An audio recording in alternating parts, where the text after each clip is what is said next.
Hello friend, welcome back to new video. आइए जानते हैं उत्तर प्रदेश समेत देश और दुनिया की सिलेक्टेड काम की 25 महत्वपूर्ण बड़ी खबरें। खबर आपके काम की है, इस वीडियो में आप अंत तक बने रहिएगा। चलिए शुरू करते हैं। बात पहले खबर की कर ले तो यूपी विधान परिषद के बाद योगी कैबिनेट में भी फंसा है नजूल भूमि विधेयक, मंजूरी नहीं मिली, आगे क्या होगा। नजूल भूमि विधेयक लगता है योगी सरकार के गले की हड्डी बन गई है। अपने ही सहयोगियों का विरोध झेल चुकी योगी सरकार को इसे विधानमंडल में पेश करने के बाद भी विधान परिषद में वापस लेना पड़ा था। अब कैबिनेट संशोधित प्रस्ताव लाने के बाद भी इसे मंजूरी नहीं मिली है। वह जेडीयू की तरफ बढ़ रहे हैं खान सर के कदम। नीतीश के बाद मनीष वर्मा से मिले अटकलें फिर से शुरू हो गई हैं। पढ़ाने और समझाने के अनोखे अंदाज के कारण सोशल मीडिया पर चर्चित कोचिंग टीचर खान सर ने गुरुवार जनता दल यूनाइटेड यानी जेडीयू के नेता मनीष वर्मा से मुलाकात की। सीएम नीतीश के बाद मनीष से मिलकर खान सर ने राजनीतिक पारी की चर्चाओं को हवा दे दी है।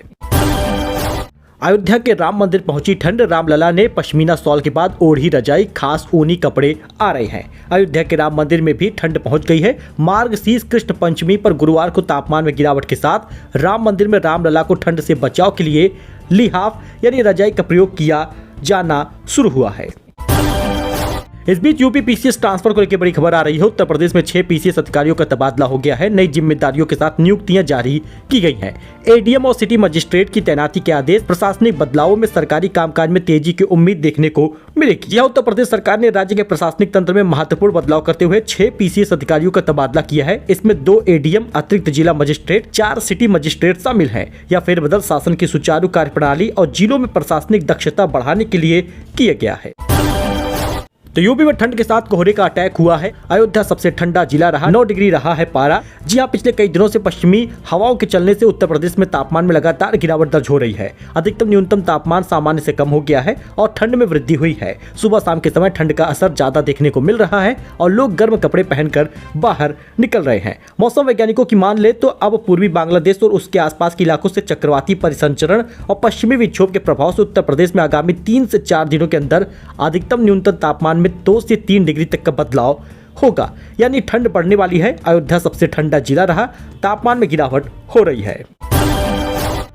वह यूपी रोडवेज को लेकर बड़ी खबर आ रही है। बरेली में संविदा चालक की भर्ती के लिए मेला लगाएगा रोडवेज। इस दिन होगा आयोजन। रोडवेज चालकों की कमी से जूझ रहा है बरेली परिक्षेत्र के 4 डिपो में 250 से ज्यादा चालकों की कमी है। इस वजह से कई बार बसें जो है वर्कशॉप से ही बाहर नहीं निकल पाती। बीते 6 महीने से संविदा पर चालकों की भर्ती के लिए प्रक्रिया चल रही है, लेकिन अब तक कमी पूरी नहीं हो पाई। जनवरी-फरवरी 2025 में प्रयागराज में महाकुंभ के लिए बरेली परिक्षेत्र की 430 बसों का आवंटन किया गया है। यही कारण है कि ऐसे में रोडवेज अब चालक भर्ती के लिए मेलों का आयोजन करेगा। वही दोस्तों, यूपी वेदर में मौसम विभाग का अलर्ट है। 5 दिन सुबह छाई रहेगी धुंध, रात को गिरेगा पारा। जी हां, मौसम विभाग ने अलर्ट जारी करते हुए बताया है कि यूपी के शहरों में अगले 5 दिनों तक धुंध छाई रहेगी, साथ ही रात का पारा गिरेगा, जिससे ठंड और बढ़ेगी। यूपी के शहरों में अगले 5 दिनों तक सुबह हल्का कोहरा और धुंध छाया रहेगा। इस बीच रात के तापमान में गिरावट के आसार हैं। सुबह शाम गलन बढ़ने वाली है। शुक्रवार को अधिकतम तापमान सामान्य से 1 डिग्री कम होकर 26 डिग्री सेल्सियस पहुंचा है। वही महिलाओं के लिए किसी वरदान से कम नहीं है ये सरकारी स्कीम। यहाँ पर जमा पूंजी पर मिल रहा है 7.5% का ब्याज। महिला सम्मान सेविंग सर्टिफिकेट स्कीम की मैच्योरिटी पीरियड 2 साल का है। इस स्कीम के तहत कोई भी महिला 1000 रुपए से 2 लाख रुपए तक की पूंजी निवेश कर सकती है। यदि आप एक महिला है, अगर आपके घर में एक महिला है तो अपनी जमा पूंजी को शॉर्ट टर्म में इन्वेस्ट करने के लिए बम्पर रिटर्न पाना चाहते हैं तो यह खबर आपके लिए बेहद इंपॉर्टेंट है। केंद्र सरकार ने 2023 में बजट में महिलाओं के लिए एक स्पेशल इन्वेस्टमेंट स्कीम लॉन्च की थी, जिसे महिला सम्मान सेविंग सर्टिफिकेट कहते हैं। आपको बताते चले कि इस स्कीम के तहत कोई भी महिला निवेश कर पाती है तो उसे 7.5% का सालाना ब्याज मिलता है। तो अभी भी आपके पास समय है, 2 लाख रुपए तक निवेश करिए। 1000 रुपए से लेकर 2 लाख रुपए तक आप इसमें जमा कर सकते हैं। 18 साल से कम उम्र की लड़की अपने माता पिता की देख रेख में इस स्कीम को खुलवा सकती है, तो अच्छा खासा रिटर्न मिलेगा। तो आप 7.5% तक का रिटर्न भी प्राप्त करेंगे। तो अगर आप भी एफडी कराना चाहते हैं, बम्पर रिटर्न चाहते हैं, तो इन 10 बैंकों में 1 साल की एफडी पर कितना ब्याज मिल रहा है आइए जानते हैं। कुछ बैंक तो ऐसे हैं जो 8% का ब्याज दे रहे हैं। फिक्स डिपॉजिट में बहुत सारे लोग पैसा इन्वेस्ट कर रहे हैं। दरअसल एफडी में निवेश करने पर ग्राहकों को एक निश्चित अवधि के बाद गारंटीड इनकम मिल जाती है। ऐसे में आपको 10 बैंक बताने वाले हैं जिसमें 7.25% से 8% तक का ब्याज मिलता है। डीसीबी बैंक की बात करें तो सामान्य ग्राहकों को 1 साल की एफडी पर 7.25% का ब्याज मिलता है। सीनियर सिटीजन को 7.25% का ब्याज मिल रहा है। वही केनरा बैंक अपने सामान्य ग्राहकों को 1 साल की एफडी पर 7% का ब्याज दे रहा है और सीनियर सिटीजन को 7.50% का ब्याज दे रहा है। कर्नाटक बैंक की बात कर ले तो 1 साल की एफडी पर लगभग 7% का ब्याज मिलेगा। सीनियर सिटीजन को 7.40% का ब्याज मिलेगा। बैंक ऑफ इंडिया 7.50% का ब्याज दे रही है। एसबीआई जो है वो लगभग 7.30% का ब्याज दे रही है। तो आप इन बैंकों में इन्वेस्ट करेंगे तो अच्छा खासा रिटर्न आपको मिलेगा।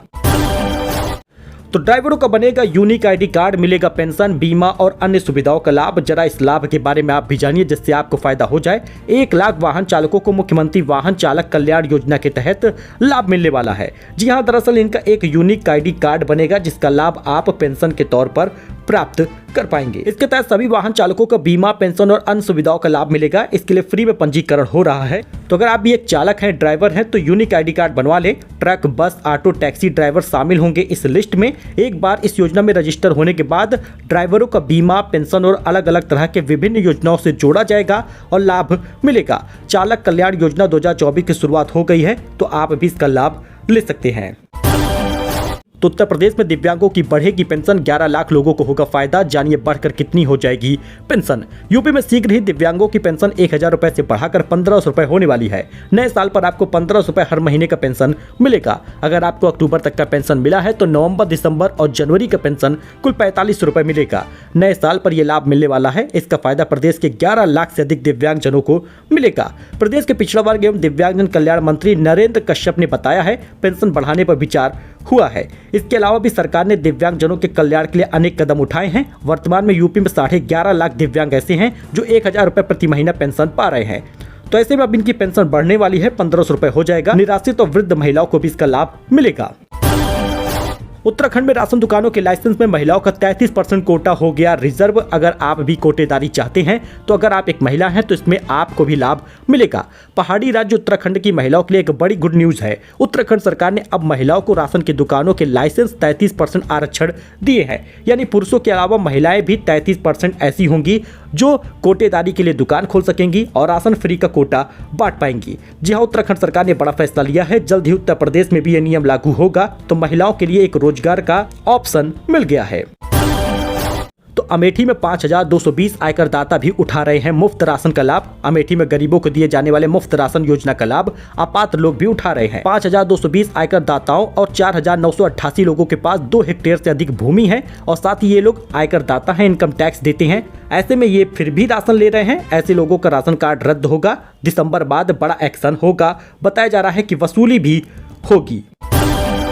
महाराष्ट्र में भाजपा गठबंधन की सरकार बनना तय हो गया है। शिंदे बोले सीएम तीनों पार्टियां मिलकर तय करेंगे। फडणवीस ने कहा एक है तो सेफ है। महाराष्ट्र की सभी 288 विधानसभा सीट के रुझान आ चुके हैं। महायुति गठबंधन 200 से ज्यादा सीटों पर बढ़त बना ली है। राज्य में भाजपा गठबंधन की सरकार बनना तय है, यानी कि भाजपा की बड़ी जीत हुई है।